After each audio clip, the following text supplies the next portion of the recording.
Olá, tudo bem? A paz do Senhor. Estamos de volta, trazendo mais uma vez algo relativo à lição da Escola Bíblica Dominical. Se ainda não é inscrito no canal, deixa o like, se inscreve no canal, ativa o sininho das notificações para não perder nenhum vídeo novo desse canal. roda A vinheta! Aê!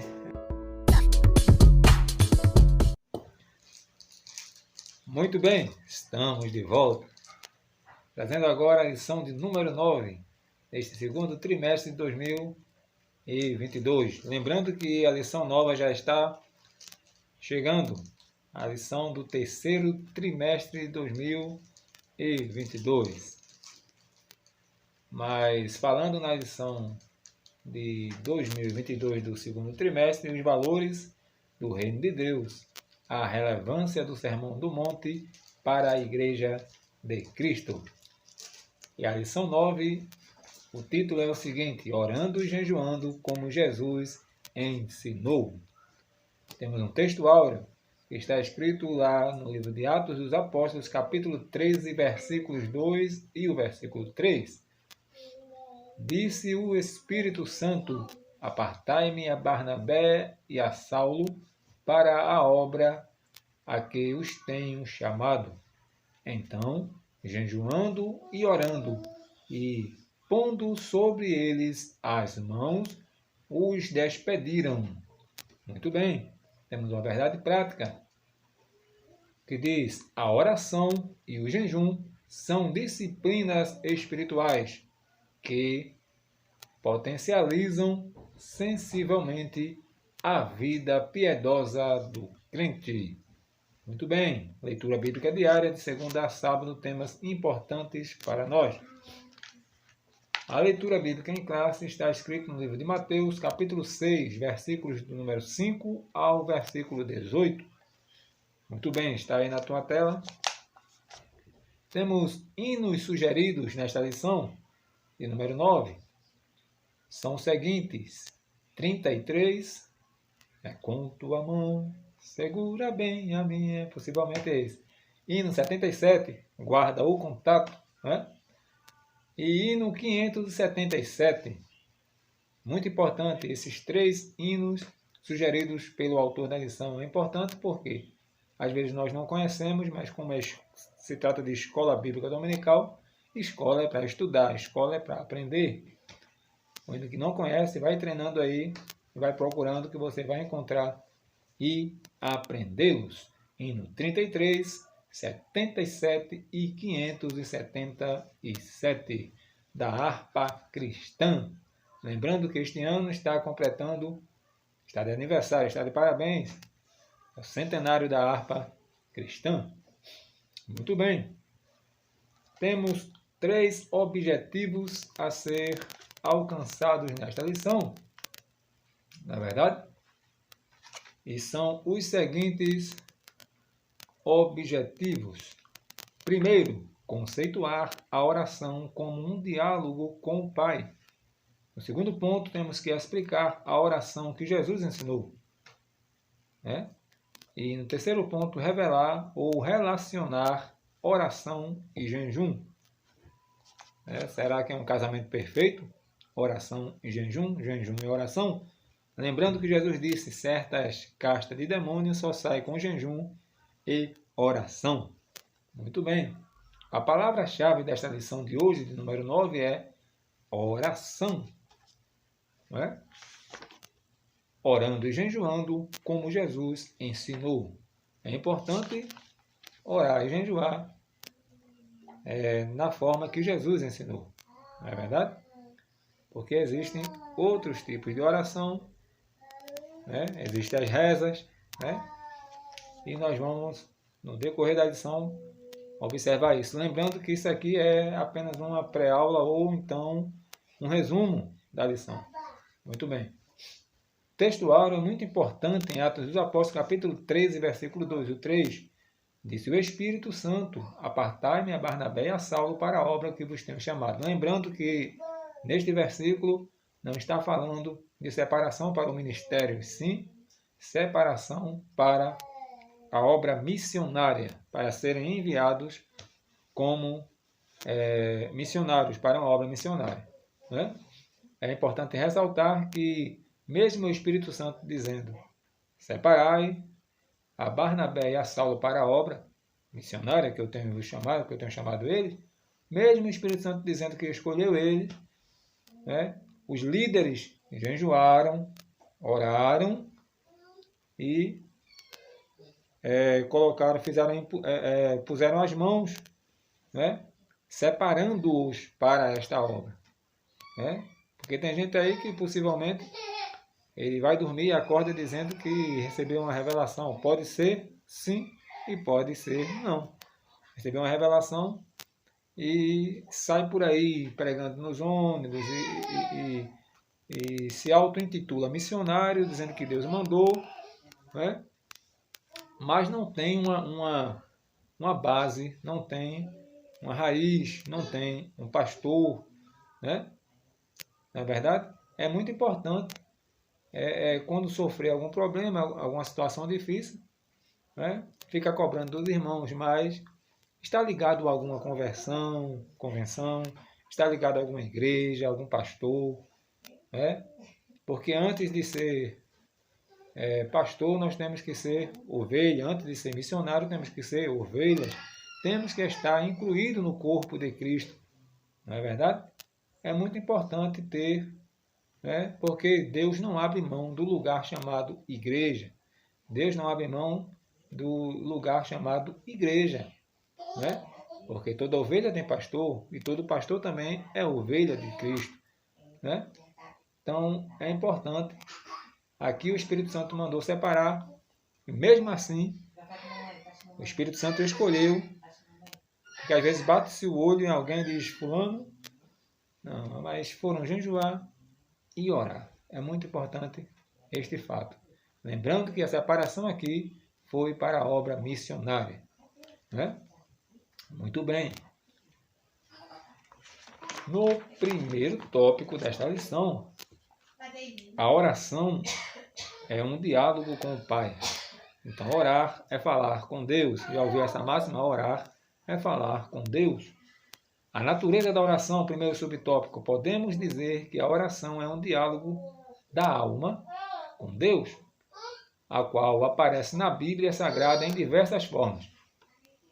A oração pode ser na forma de confissão. Em Daniel, capítulo 9, você vai ver que estava já próximo o período dos 70 anos do cativeiro babilônico.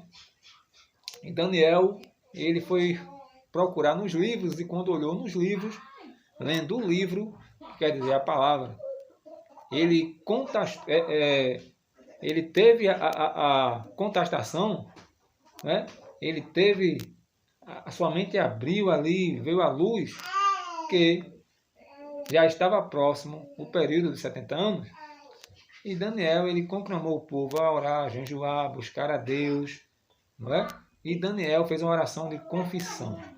E mesmo ele, sendo um homem fiel a Deus, ele disse: nós pecamos.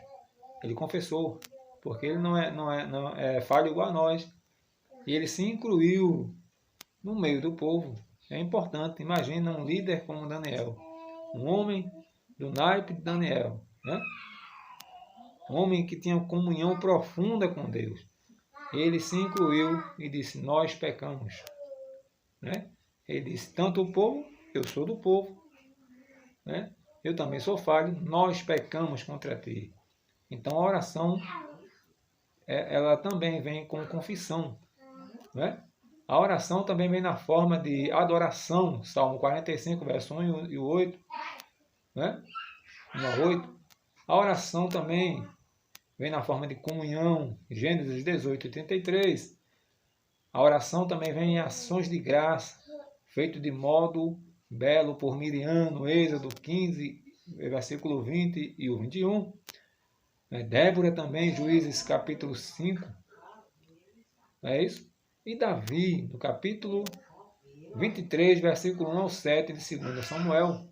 No Novo Testamento, Paulo exortou os cristãos a fazerem sempre este tipo de oração, né?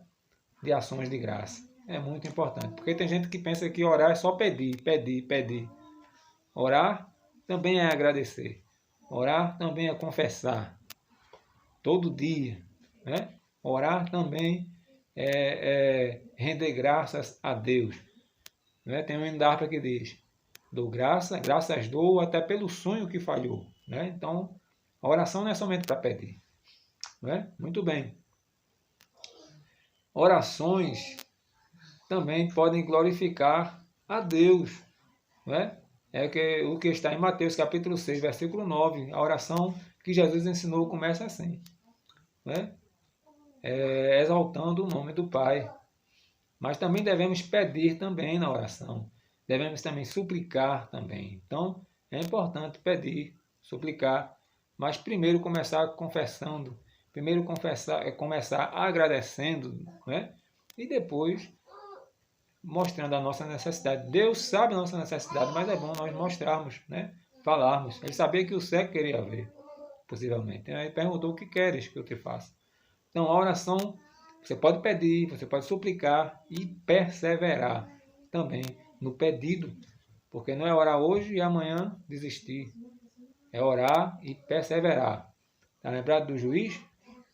E a mulher insistiu. Ele não temia a Deus nem os homens, mas, portanto, insistir, portanto, perseverar. A mulher recebeu a sua bênção, né? A sua resposta.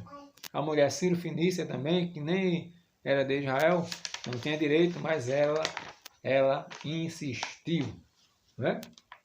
Muito bem. Nós também, no segundo tópico, subtópico da lição, do primeiro tópico, como os homens de Deus viam a oração. É importante, logo que nós lemos a Bíblia, percebermos que a oração é apresentada como uma ordem. Lucas, capítulo 18, né? No Antigo Testamento, por exemplo, Esdras via a oração como um recurso mais poderoso que o exército do rei, né? No Novo Testamento, o Senhor Jesus tinha a oração como tão necessária quanto o sono e o alimento. Mateus capítulo 4, versículo 2 e Lucas capítulo 6, versículo 12. Os apóstolos também perseveravam em oração. Atos 6 e 4. A maneira de orar. Muito bem. A maneira de orar é a seguinte. Jesus, ele ensinou. Ele disse: portanto, vós orareis assim: Pai nosso que estás nos céus. Então começa logo chamando Deus de Pai, né? Santificado seja o nome do Pai. Por isso, não podemos orar de qualquer maneira. É preciso ter a mesma atitude dos discípulos a respeito da forma de orar, né? Senhor, ensina-nos a orar. Foi assim que os discípulos pediram, Lucas 11, versículo 1. A palavra de Deus nos ensina a respeito da maneira de orar. Qual as maneiras de orar que tem na Bíblia? A quem a oração deve ser dirigida? É importante. Ao Pai, né? Em nome do seu Filho Jesus. A postura do corpo na oração. A Bíblia não mostra uma postura específica para orar. Aí tem um hino que diz: de joelho é melhor. Aí tem gente que só pensa que só pode orar de joelho. Mas você vê na Bíblia: Ezequias, o rei, virou para a parede, deitado e orou. Jonas, no ventre do grande peixe, também orou. A oração pode ser em pé, deitado, prostrado, assentado, andando de joelho, com as mãos estendidas para o alto, né? O horário da oração. Ter um horário regular para falar com Deus é bíblico, é bom. Daniel tinha 3 vezes ao dia, né? No capítulo 6, você vai ver. Mas a Bíblia também diz que devemos orar sempre. Lucas 18, 1. O lugar da oração. Jesus disse que podemos orar secretamente em nosso aposento ou em outro lugar solitário. A ideia de intimidade, de momentos a sós com Deus, o apóstolo Paulo diz que podemos orar em todo o tempo, né? Muito bem. Segundo ponto da lição, rapidamente, a oração que Jesus ensinou. Jesus não condenou a oração em público, né? Quando ele disse: entra no teu quarto, fecha a tua porta e ora ao teu Pai em secreto. Por que Jesus disse isso? Porque os fariseus, os escribas da época, os líderes, iam para as praças, né? Teve um que até que bateu no peito e disse: ó Pai, graças te dou que eu não sou como este publicano, humilhando o outro, né? Eles iam se mostrar, né? Para que os homens vissem que eles eram homens de oração, que cumpriam, né, a palavra, né? Mas Jesus não condenou a oração em público, né? O fato aqui é o motivo e os objetivos. Por que orar em público? O que Jesus condena aqui é a oração, né? Quer individual, quer coletiva, dominada pelo espírito de exibição, ostentação, cuja intenção do orador é ser visto e louvado pelos homens. O que os fariseus buscavam, em Mateus capítulo 6, versículo 5, um cristão transformado por Jesus anda em sinceridade com Cristo, não busca a glória para si e age com humildade, não fica dizendo: eu sou um homem de oração, né? Eu sou humilde. Jesus quer que sejamos discretos. A expressão entra no teu aposento e fecha a tua porta não significa que devemos ter um quarto só para a oração. É claro que podemos ter, né, um cômodo para orar, um local particular para falarmos com o Pai. Contudo, no ensino de Cristo, em Mateus 6 e 5, sua ênfase aqui não é o lugar, mas a atitude de quem ora. Esse lugar secreto traz o sentido de que quem tem a mente e coração transformado orará a Deus de modo humilde e sincero, seja na frente de todo mundo, em público, ou seja, num lugar secreto. É importante nós orarmos coisas que não podemos falar alto, né? Temos que ter uma postura, né, na oração nesse sentido. Não orar, tem coisa que é segredo seu e Deus, né? Tem coisas que são particulares e você não pode estar falando para todo mundo ouvir. Então, é bom orar em secreto. Não useis de vãs repetições nas orações, quando a oração é balbuciada apenas em palavras vazias, perde o foco. Então, a oração do Pai Nosso não foi para a gente pegar e rezar. Desculpem, né? Um Pai Nosso, 10 Ave Maria ou ao contrário, não é isso. Não é para repetir. Jesus não mandou a gente repetir somente aquelas palavras. Pode-se repetir a oração do Pai Nosso, que está no céu, pode, mas Jesus estava dando o modelo da oração. O modelo da oração é exaltar o Pai. Não é exaltar a mãe de Jesus. O modelo da oração, né, aqui, não é orar para que os outros vejam que você é um orador, que você tem uma vida de oração. O modelo que Jesus ensinou foi: entra no teu quarto, em secreto, no teu lugar secreto, né? Jesus que dá um modelo. Não quer dizer que nós devemos usar só aquelas palavras. Na oração você confessa, você agradece, você elogia o Pai, você adora o Filho, dá glória ao Espírito Santo, ora pelas pessoas. E foi o modelo que Jesus deu, né?